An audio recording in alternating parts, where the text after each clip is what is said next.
Good morning, welcome back to my channel GS world group Sandesh. आज हम लोग current affair से कुछ महत्वपूर्ण प्रश्नों की व्याख्या करेंगे जो राष्ट्रीय और अंतर्राष्ट्रीय घटनाक्रम के हैं। Global gender gap index, global gender gap report 2023 में भारत का रैंक क्या है? 127 है। और शीर्ष पे कौन सा देश है? आइसलैंड। शीर्ष पे कौन सा देश है? आइसलैंड। दूसरा स्थान पे कौन है? नॉर्वे। और तीसरा स्थान पे कौन है? फिनलैंड। यह रिपोर्ट किसके द्वारा प्रकाशित किया जाता है? तो विश्व आर्थिक मंच, वर्ल्ड इकोनॉमिक फोरम द्वारा जारी किया जाता है। पूछता है कि इंडेक्स किसके द्वारा जारी किया जाएगा? तो विश्व आर्थिक मंच के द्वारा। इसमें भारत के पड़ोसी देशों को देख लेते हैं। तो पाकिस्तान का स्थान 142वें पे है, बांग्लादेश 59वां, चीन 107वां और नेपाल 116। और 2023 में जो इंडेक्स है उसके बारे में देख लेते हैं। 2023 के इंडेक्स के बारे में देख लेते हैं। तो वर्ल्ड कप विश्व प्रतिस्पर्धात्मक सूचकांक में भारत का रैंक क्या है? 2023 में विश्व प्रतिस्पर्धात्मक सूचकांक में कितना है? तो ये है कितना? ये है 40। कितना है? 40। World press freedom index, world press freedom index में भारत का रैंक क्या है? फ्रीडम इंडेक्स में ये कितना है? 161 है। वर्ल्ड हैप्पीनेस इंडेक्स में, वर्ल्ड हैप्पीनेस इंडेक्स में कितना है? ये है कितना? 126 है। कितना है? 126। वैश्विक आतंकवाद सूचकांक में कितना है? वैश्विक आतंकवाद सूचकांक में ये कितना है? 108। कितना है? 108। लोकतंत्र सूचकांक में भारत का रैंक क्या है? लोकतंत्र सूचकांक में भारत का रैंक है कितना? वैश्विक आतंकवाद सूचकांक में भारत का रैंक है 13। कितना है? 13 है। लोकतंत्र सूचकांक में भारत का रैंक कितना है? 108। बौद्धिक संपदा सूचकांक में, बौद्धिक संपदा सूचकांक में भारत का रैंक क्या है? बौद्धिक संपदा सूचकांक में ये कितना है? 42 है। कितना है? 42। हेनले पासपोर्ट इंडेक्स में भारत का रैंक क्या है? देख लेते हैं। हेनले पासपोर्ट इंडेक्स में भारत का रैंक क्या है? इंडेक्स में तो कितना है? ये है 85। और हेनले पासपोर्ट इंडेक्स में शीर्ष पे कौन सा देश है? जापान। इसका एक बार ले लेंगे आप लोग स्क्रीनशॉट। वर्ल्ड कॉम्पिटिटिव इंडेक्स में 40, वर्ल्ड प्रेस फ्रीडम इंडेक्स में 161, बौद्धिक संपदा सूचकांक में 42, वर्ल्ड हैप्पीनेस इंडेक्स में 126, वैश्विक आतंकवाद सूचकांक में 13, लोकतंत्र सूचकांक में 108 और हेनले पासपोर्ट इंडेक्स में 85 और ग्लोबल जेंडर गैप रिपोर्ट में कितना है? 127 है। शीर्ष पे कौन सा देश है? आइसलैंड है। एकीकृत संचालन पर ध्यान केंद्रित करते हुए भारतीय वायुसेना ने कौन सा युद्धाभ्यास किया है? रणविजय। अब युद्धाभ्यास देख लेते हैं। तो जीमैक्स एक्सरसाइज किन देशों के बीच में होता है? जीमैक्स ये होता है भारत और जापान। कौन सा? भारत और जापान। साइक्लोन युद्धाभ्यास, साइक्लोन ये भारत और इजिप्ट यानी मिस्र, भारत और इजिप्ट। आगे देखते हैं। युद्धाभ्यास मिलिट्री एक्सरसाइज, युद्धाभ्यास ये भारत और अमेरिका, भारत और अमेरिका। आगे देखते हैं। एक्यूरन युद्धाभ्यास, एक्यूरियन और एक था युद्धाभ्यास एक किन देशों के बीच में? भारत और मालदीव। कौन? भारत और मालदीव। वरुण एक्सरसाइज, वरुण ये भारत और फ्रांस, भारत और फ्रांस।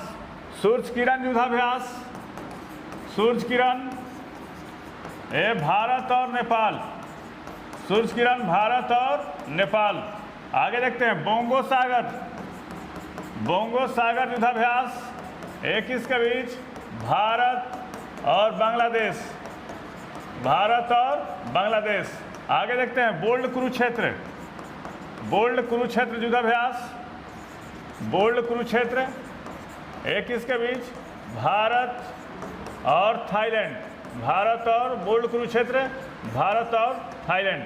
एक बार आप लोग देख लेंगे युद्धाभ्यास की श्रृंखला और हाल ही में एकीकृत संचालन पर ध्यान केंद्रित करते हुए भारतीय वायुसेना ने कौन सा युद्धाभ्यास किया है? ये रणविजय किया है। इंडियन मेडिकल एसोसिएशन द्वारा हाल ही में सामुदायिक सेवा की श्रेणी के तहत किसे पुरस्कार के लिए चुना गया है? तो के वेणुगोपाल। फिर से एक बार क्वेश्चन देख लेते हैं। इंडियन मेडिकल एसोसिएशन द्वारा हाल ही में सामुदायिक सेवा श्रेणी के तहत किसे पुरस्कार के लिए चुना गया है? तो के वेणुगोपाल। अब देख लेते हैं इंडियन मेडिकल एसोसिएशन की स्थापना कब हुई थी? ये 1928 में हुई थी। और हेड क्वार्टर कहाँ है? हेड क्वार्टर कहाँ है? ये नई दिल्ली में है। हेड क्वार्टर कहाँ है? नई दिल्ली में। और इंडियन मेडिकल एसोसिएशन के अध्यक्ष कौन है? ये सहजानंद प्रसाद सिंह हैं। अब पुरस्कारों की श्रृंखला है तो देख लेते हैं। 2023 में प्रिट्जर पुरस्कार किसको दिया गया? प्रिट्जर पुरस्कार ये दिया गया किसको? डेविड चिपरफील्ड को। डेविड चिपरफील्ड को दिया गया है। 2023 का एबेल पुरस्कार किसको दिया गया? एबेल पुरस्कार ये किसको दिया गया है? लुइस कैफेरली को। किसको? लुइस कैफेरली को दिया गया है। आप लोग देख लेंगे इसको कि हाल ही में इंडियन मेडिकल एसोसिएशन द्वारा हाल ही में सामुदायिक सेवा की श्रेणी के तहत किसे पुरस्कार दिया गया है? तो डॉक्टर के वेणुगोपाल को। किस राज्य की पहली पानी के नीचे सुरंग नुमालीगढ़ और गोपुर के बीच निर्माण किया जाएगा? ये असम। अब असम के बारे में देख लेते हैं। असम मुख्यमंत्री कौन है? सीएम ये है हेमंत बिस्व शर्मा। गवर्नर कौन है यहाँ के? गवर्नर गुलाब चंद कटारिया। कौन है? गुलाब चंद्र कटारिया। असम की राजधानी कहाँ है? राजधानी ये कहाँ? दिसपुर। न्यायिक राजधानी कहाँ है? न्यायिक राजधानी ये है कहाँ? गुवाहाटी। न्यायिक राजधानी कहाँ है? गुवाहाटी है। आगे देखते हैं असम में विधानसभा की सीटें कितनी हैं? विधानसभा की सीटें ये कितना है? 126। अम्बुबाची मेला कहाँ मनाया जाता है? अम्बुबाची मेला कहाँ लगता है? ये कहाँ लगता है? असम में। आगे देखते हैं डिगबोई तेल क्षेत्र कहाँ है? डिगबोई। नूनमाटी तेल क्षेत्र कहाँ है? ये नहरकटिया। ये कहाँ है तेल क्षेत्र? ये है कहाँ पे? असम में। आगे देखते हैं असम में अभयारण्य कौन कौन से हैं? तो ड्रीबू सेखोवा, औरंग, नमेरी, बखीरा भुवन। अभयारण्य कहाँ है? मानस, काजीरंगा। ये अभयारण्य कहाँ है? ये असम में है। देख लेंगे आप लोग एक बार। किस राज्य में पहली पानी के नीचे सुरंग? नुमालीगढ़ एक तेल क्षेत्र है और गोहपुर के बीच बनाया जाएगा, तो ये असम में बनाया जाएगा। कौन सा राज्य नशीली पदार्थ दवाओं के खतरे से निपटने के लिए एक समर्पित टास्क फोर्स गठित करेगा? ये हिमाचल प्रदेश। अब एचपी के बारे में देख लेते हैं। एचपी के बारे में अज्ञात शवों के लिए डाटाबेस तैयार करने वाला पहला राज्य। अज्ञात शवों के लिए डाटाबेस तैयार करने वाला पहला राज्य। डाटाबेस तैयार करने वाला पहला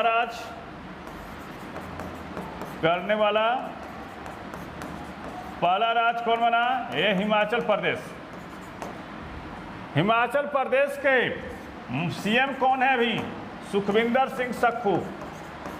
सुखविंदर सिंह सक्खू है। कौन है? सुखविंदर सिंह सक्खू है। हिमाचल प्रदेश के विधानसभा अध्यक्ष कौन है? विधानसभा अध्यक्ष कौन है अभी? ये है कुलदीप सिंह पठानिया। कौन है? कुलदीप सिंह ए पठानिया है, कुलदीप सिंह पठानिया। हिमाचल प्रदेश में विधानसभा की सीटें कितनी हैं? विधानसभा की सीटें ए कितना है? ए है 68। हिमाचल प्रदेश में की राजधानी कहाँ है? राजधानी ए कहाँ है? शिमला है, शिमला। आगे हिमाचल प्रदेश की एक और राजधानी है, वो कौन सा है? धर्मशाला, धर्मशाला है। आप लोग देख लेंगे एक बार। शिकारी देवी वन्य अभ्यारण्य कहाँ है? शिकारी देवी वन्य अभ्यारण्य, शिकारी देवी वन्य जीव अभ्यारण्य कहाँ है? शिकारी देवी वन्य अभ्यारण्य ये कहाँ है? ये हिमाचल प्रदेश में है। इसका स्क्रीनशॉट आप लोग ले लेंगे।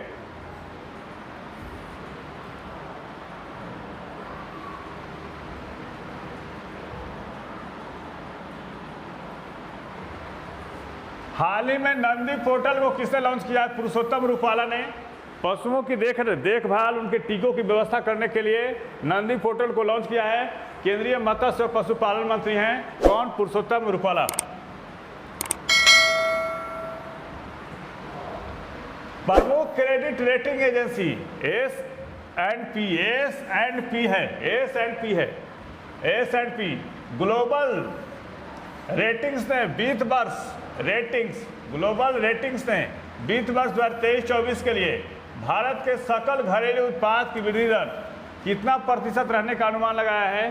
तो ये 6%। पूछेगा कि प्रमुख रेटिंग एजेंसी S&P द्वारा ग्लोबल रेटिंग्स ने वित्त वर्ष 2023-24 के लिए भारत के सकल घरेलू उत्पाद की वृद्धि दर कितना प्रतिशत रहने का अनुमान लगाया है? तो ये 6% लगाया है। DBS बैंक इंडिया ने किसको अपना प्रबंध निदेशक के रूप में नियुक्त किया है? तो रजत वर्मा को। और DBS बैंक की स्थापना कब की गई थी? 16 जुलाई 1968 को। हेडक्वार्टर कहाँ है इसका? सिंगापुर। और इसके CEO कौन है? पीयूष गुप्ता है। कौन है? पीयूष गुप्ता है। एक बार देख लेंगे आप लोग, इसको नियुक्ति से संबंधित क्वेश्चन है। फीफा ने अंडर-17 विश्व कप की मेजबानी किस देश को सौंपी है? तो इंडोनेशिया को। और फीफा के बारे में देख लेते हैं। फीफा के अध्यक्ष कौन है भाई? फीफा के अध्यक्ष ये है कौन? गियानी इन्फैंटिनो। गियानी इन्फैंटिनो है, गियानी इन्फैंटिनो। फीफा का अध्यक्ष कौन है? गियानी इन्फैंटिनो। फीफा का स्थापना कब हुआ था? स्थापना 1904 में हुआ था। अब इंडोनेशिया में हो रहा है, तो इंडोनेशिया के बारे में देख लेते हैं। इंडोनेशिया के बारे में राष्ट्रपति, इंडोनेशिया के राष्ट्रपति कौन है भाई? इंडोनेशिया के राष्ट्रपति यह है जोको विडोडो। कौन है? Joko Widodo. इंडोनेशिया के राष्ट्रपति कौन है? Joko Widodo. मुद्रा क्या है? मुद्रा रुपया है। क्या है? रुपया।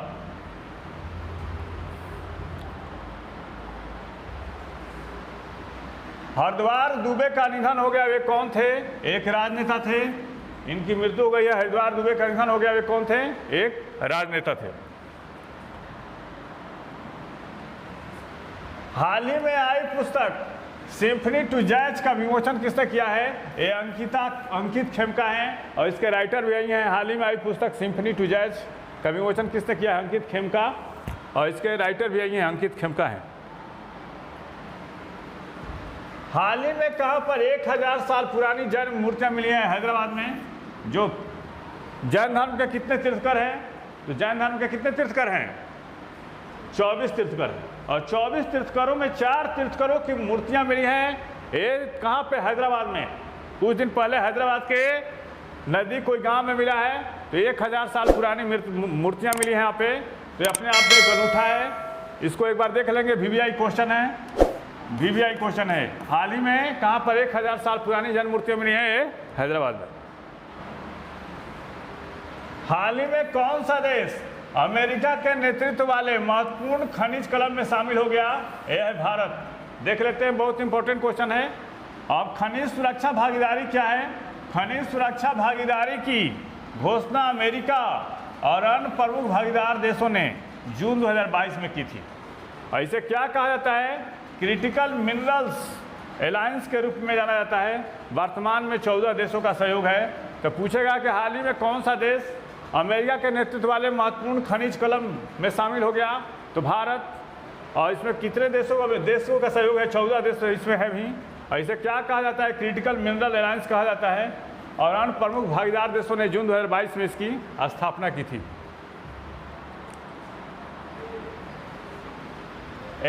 स्पेशल ओलंपिक खेल बर्लिन में भारतीय खिलाड़ियों ने कितने पदक जीते हैं? 202। और भारत के प्रेरणादायक एथलीटों ने 76 स्वर्ण, 75 रजत और 51 कांस्य पदक जीते हैं। और स्पेशल ओलंपिक भारत के अध्यक्ष कौन हैं? डॉक्टर मल्लिका नड्डा। पूछेगा स्पेशल ओलंपिक खेल हुए कहाँ है? बर्लिन में। और कितने पदक जीता गया? 202। स्वर्ण कितना रहा? 76, रजत कितना? 75 और कांस्य कितना? 51। पीएम मोदी ने हाल ही में कितनी वंदे भारत ट्रेनों का हरी झंडी दिखाई है? 5 हाल ही में दिखाई है मिस्र से आने के पश्चात। अब देश में कितने मार्गों पर? 23 मार्गों पर वंदे भारत ट्रेन चल रही है। पूछेगा कि अभी हाल ही में पीएम मोदी ने कितने वंदे भारत ट्रेनों की हरी झंडी दिखाई है? तो 5। अभी देश में कितने मार्गों पर वंदे भारत ट्रेन चल रही है? तो 23 मार्गों पर। बताइए सेशन कैसा रहा? अगर अच्छा लगे तो लाइक करें, सब्सक्राइब करें, शेयर करें। Thank you.